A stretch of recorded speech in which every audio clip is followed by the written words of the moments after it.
Hello दोस्तों, good morning, नमस्कार। मैं संगीता जी दबन आप सभी का हार्दिक स्वागत करती हूँ एक बार फिर हमारे चैनल पर। साथियों, आप सब जो हमारे चैनल को सब्सक्राइब कर चुके हैं उनका दिल से धन्यवाद, और जो सब्सक्राइब नहीं किए हैं वो प्लीज़ चैनल को सब्सक्राइब करें। साथियों, हमारा वीडियो बनाने का उद्देश्य एकमात्र यही है कि जिन महापुरुषों का इतिहास हमें अब तक पढ़ाया नहीं गया, बताया नहीं गया, उन महापुरुषों का इतिहास आप सबके सामने लाने का प्रयास कर रहे हैं। तो दोस्तों, वीडियो को लास्ट तक ज़रूर देखिएगा, और जो चैनल को अभी तक सब्सक्राइब नहीं किए हैं प्लीज़ चैनल सब्सक्राइब कर लीजिए। वीडियो को लाइक कीजिए, शेयर कीजिए, कमेंट कीजिए और अपने दोस्तों में शेयर कीजिए।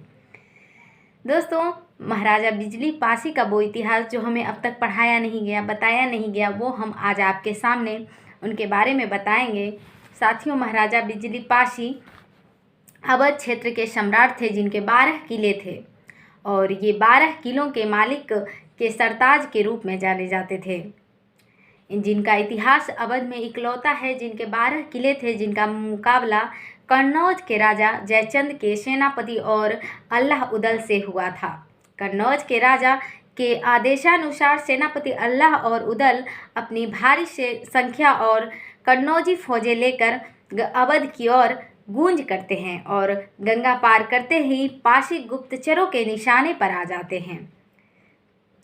पासी गुप्तचर बड़ी तेजी से घोड़े पर सवार होकर रिस की खबर महाराजा बिजली पासी को मुख्य गढ़ नथावन गढ़ पर ले आते हैं। कन्नौज के राजा जयचंद इस बात से भली भांति परिचित थे कि महाराजा बिजली पासी को इस बात का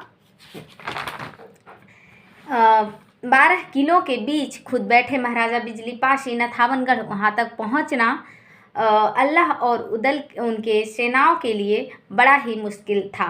दरअसल महाराजा बिजली पासी अवध घरानों में सबसे शक्तिशाली राजा बनकर उभरे थे। आप इस बात से ही अंदाज़ा लगा सकते हैं कि महाराजा बिजली पासी अवध में 12 किलों के मालिक थे और मुख्य किलों के चारों ओर किलों का निर्माण कराकर एक अद्भुत युद्ध नीति की परिकल्पना की थी। महाराजा बिजली पासी के बारे में कहा जाता है कि इनके 12 किले थे और अवध में 12 किले अवध के दरवाजे के रूप में जाने जाते थे, और कहा जाता है कि इन दरवाज़ों को तोड़कर महाराजा बिजली पासी की गद्दी को हासिल किया जा सकता था। दरअसल जिन 12 दरवाज़ों की बात होती है वह दरवाजे न होकर महाराजा बिजली पासी के द्वारा बनवाए गए 12 किले थे। महाराजा बिजली पासी ने उन किलों का निर्माण कुछ इस प्रकार से कराया था कि कोई भी विदेशी आक्रमणकारी या कोई भी हमलावर उनके किले तक, यानी कि उनके मुख्य गढ़ तक सीधे नुकसान न पहुंचा सके।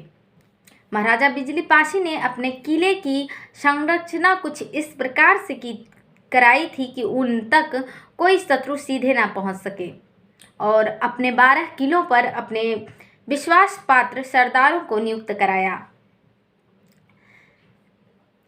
सरदार राजा के हैसियत से महाराजा बिजली पासी के अधीन राज किया करते थे। महाराजा बिजली पासी का राज्य अभिषेक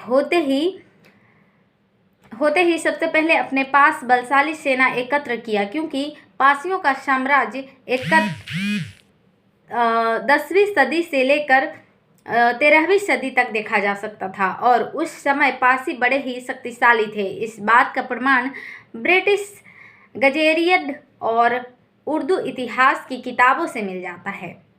महाराजा बिजली पासी अपने 12 किलों पर यानी दुर्गों पर सरदारों को नियुक्त करके राज्य किया करते थे, और उस समय महाराजा बिजली पासी के आसपास के जो पासी राजा थे हमेशा उनकी मदद के लिए तैयार रहते थे। महाराजा बिजली पासी के समय काल के कुछ पासी राजा थे जिनके नाम प्रसिद्ध है। महाराजा सनातन पासी, महाराजा देवमाली पासी और महाराजा छीता पासी। अवध की घरानाओं की एक मशहूर बात ये थी कि मौका पड़ते ही सारे एक छत्र के नीचे आ जाते थे। शत्रुओं को परास्त करके मिल बांट के राज्य किया करते थे। 12वीं सदी यानी कि यह वो दौर था कि जब जिस समय विदेशी आक्रमणकारी के साथ साथ भारत में आंतरिक राजा लड़ा करते थे, जिसका परिणाम ये हुआ कि इस देश का बागडोर विदेशी हाथों में चला गया। विदेशी आक्रमण कुछ ज़्यादा ही बढ़ने लगे तो पश्चिम के राजपूत राजाओं ने अवध की ओर प्रस्थान किया, यानी यहाँ विस्थापित हुए। इस बात की पुष्टि अवध गजीट में होता है। और जब राजपूतों का विस्थापन यहाँ हुआ तो पहले से ही रह रहे पासी राजाओं का महामुकाबला इन राजपूतों से स्वाभाविक था, और वही हुआ। अवध के राजा पासियों और राजपूतों के मध्य तलवारें खिंच गई। अवध के मध्य तलवारें खिंच गई और अवध के युद्ध के मैदान सजने लगे। दोनों खेमों के सेनाएं यहाँ डटने लगी थी। महाराजा बिजली पासी, जिनके बारे में कहा जाता है कि जिनका महामुकाबला एक मुस्लिम आक्रमणकारी काजी आदम के से भी होता है, और यह निश्चित तौर पर कहा जाता है कि उस युद्ध को जीतने के बाद महाराजा बिजली पासी का यश और बढ़ गया था। अवध के घरानाओं में महाराजा बिजली पासी के जीत का डंका बजने लगा, और अवध के जो छोटे मोटे राजा, कन्नौज के राजा जयचंद को महाराजा बिजली पासी ने उसे बंद करा दिया। इस बात से आग बबूला होकर राजा कन्नौज के राजा जयचंद ने अवध पर हमले की तैयारी करवाई थी। 12वीं सदी के शुरुआती समय तक जब पासी राजा कमज़ोर पड़ने लगे तो कमज़ोर देखकर कन्नौज की शक्तियों से इन पर दबाव डालकर संधि पर मजबूर किया। कुछ समय तक अवध के पासी राजा कन्नौज के अधीन जरूर रहे थे, लेकिन अपने अड़ियल स्वभाव और अपने स्वतंत्र पूर्ति के चलते कन्नौज से विद्रोह कर अपने को स्वतंत्र करा लिया था। और वह विद्रोह महाराजा बिजली पासी और सनातन पासी समय काल में होता है, जब समस्त पासी राजा एक साथ पुनः संगठित होकर एक छत्र राज्य कायम किया। लेकिन कन्नौज के राजा जयचंद ने दोबारा अवध की जीतने की मंशा से आक्रमण किया। अल्लाह और उदल और उनके सेनाओं को मिलाकर एक मजबूत संगठित सेना बनाकर अवध में पासियों के साथ युद्ध अभियान छेड़ दिया।